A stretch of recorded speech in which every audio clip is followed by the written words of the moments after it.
Baik, Assalamualaikum warahmatullahi taala wabarakatuh dan salam sejahtera kepada semua anak-anak murid cikgu. Ya, kita berjumpa lagi di kelas kita yang seterusnya. Baik, cikgu seperti biasa, cikgu Muhammad Faizal bin Muhammad Hanif akan mengajar kamu pendidikan jasmani, pendidikan kesihatan. Ya, tahun 4. Baik, kita teruskan kita punya pembelajaran hari ini.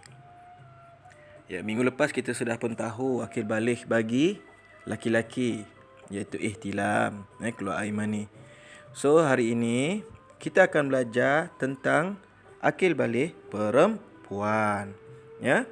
Baik, sebelum kita cikgu teruskan, akil balik perempuan ni berlaku sekitar umur dia lebih kurang 9 hingga 16 tahun.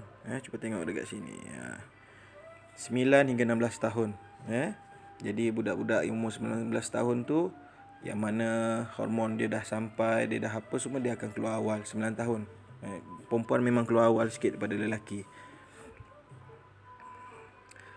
Jadi akil balik perempuan ni dipanggil menarke. Menarke.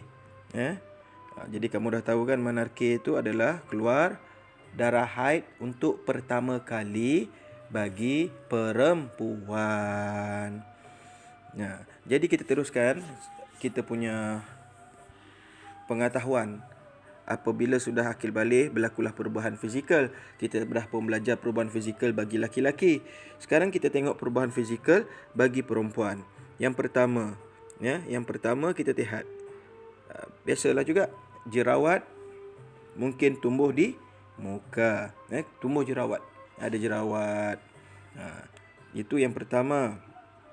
Yang kedua, dia lebih kurang sama dengan lelaki juga, mengalami perubahan bau badan. Dulu bau badan okey, lepas tu bau badan dah mula dah bau semacam itu kan. Itu dah mulalah tu. Kamu dah sampai akil balik lah tu. Jadi kenalah pakai deodoran supaya bau badan tak busuk. Kawan pun senang nak dekat dengan kita. Ni kan kawan datang dekat kita, bau ketiak apa. Tambah lagi perempuan. Tak boleh. Okay, yang seterusnya, yang ketiga, perubahan perempuan pula adalah suara dia akan menjadi lunak. Ni dah. Suara bertukar lunak. Macam penyanyi Siti Nurhaliza tu lunak kan. Sekarang ni kamu suara kanak-kanak lagi. Suara kanak-kanak. Comel je. Bila kamu dah akil balik, dia akan bertukar. Suara tu akan bertukar jadi lunak. Jadi matang lah. Macam lelaki suara dia akan jadi garau kan. So, seterusnya. Bagi perempuan, payudara membesar.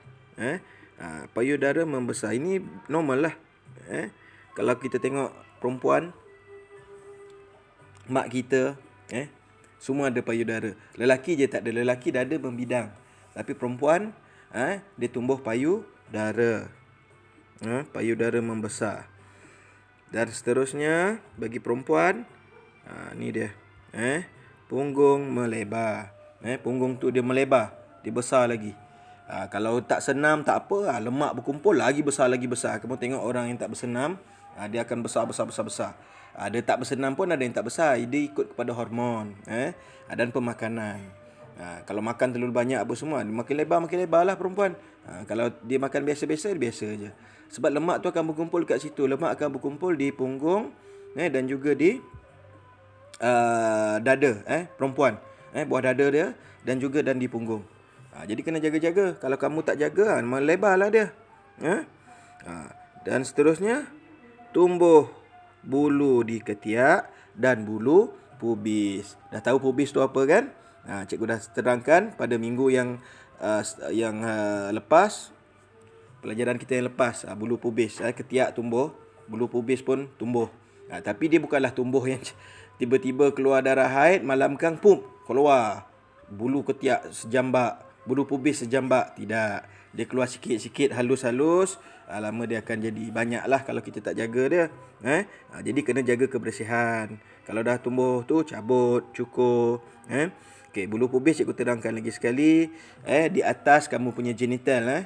Yang perempuan ni, faraj kamu, atas faraj kamu, di bawah pusat kamu. Atas farash kamu, bawah pusat kamu.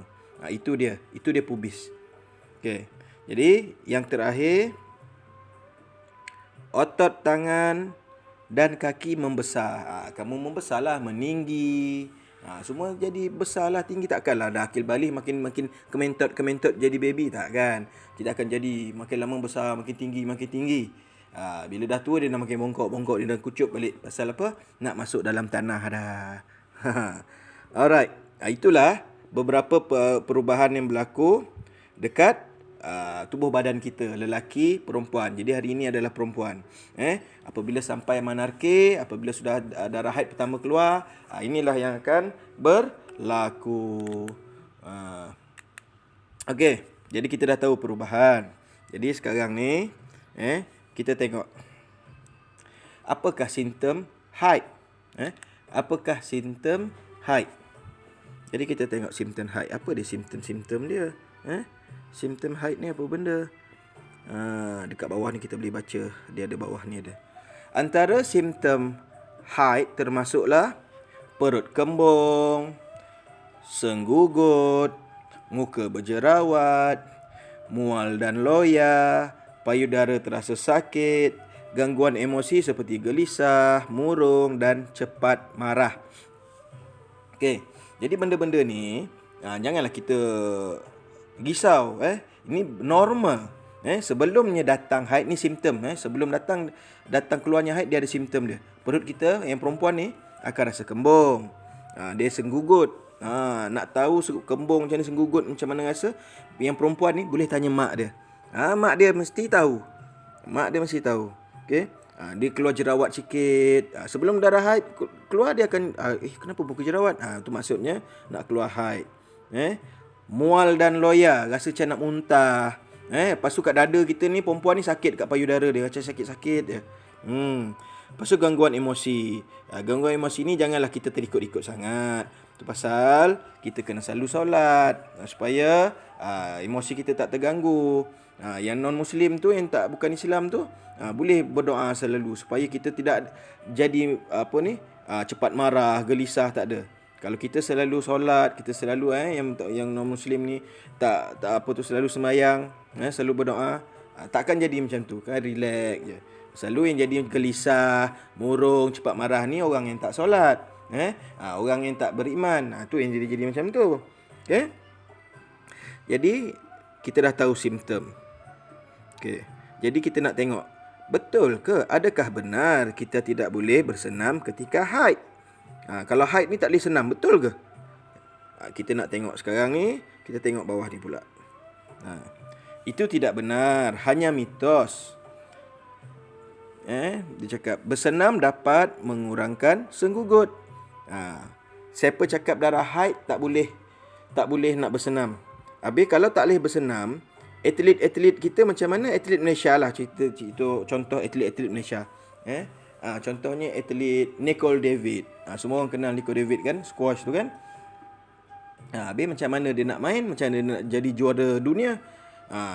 Farah Ann, kita punya atlet gimnastik, macam mana dia nak dapat pinggan emas dekat sukan C? Macam mana dia nak main kat Olimpik kalau dia cakap head tak boleh nak perform, tak boleh.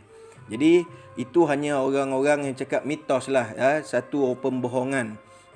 Dia cakap macam tu supaya suruh relax. Sebenarnya kalau kita selalu bersenam, dia akan mengurangkan kita punya senggugut sebenar-benarnya. Kadang orang cakap tak betul. Kita jangan dengar cakap orang. Kita kena buat kajian benda ni.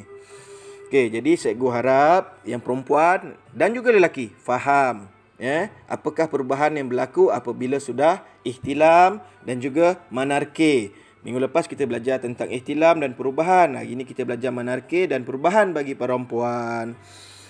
Okey, jadi sampai sini saja.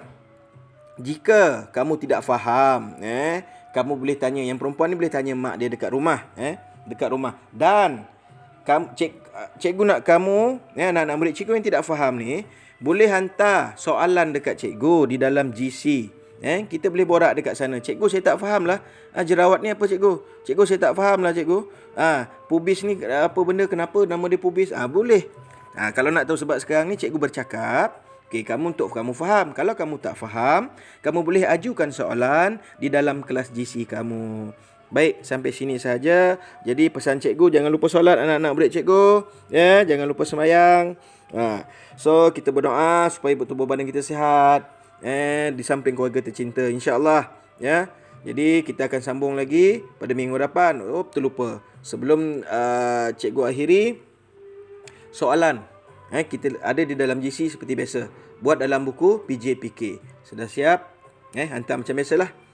Baik, itu saja. Assalamualaikum warahmatullahi wabarakatuh dan salam sejahtera.